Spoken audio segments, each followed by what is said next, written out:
మెదక్ జిల్లా రామాయంపేట మండలం లక్ష్మాపూర్ గ్రామంలో విషాదం చోటు చేసుకుంది.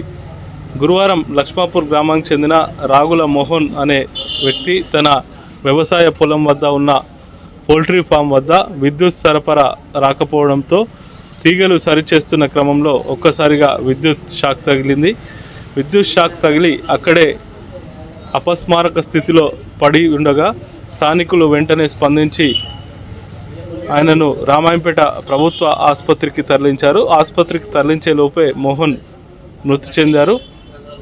విషయం తెలుసుకున్న రామాయంపేట ఎస్ఐ బాలరాజు ఘటనా స్థలానికి చేరుకొని విచారణ చేపట్టారు. పోస్టుమార్టం నిమిత్తం మృతదేహాన్ని రామాయంపేట ప్రభుత్వ ఆసుపత్రికి తరలించారు.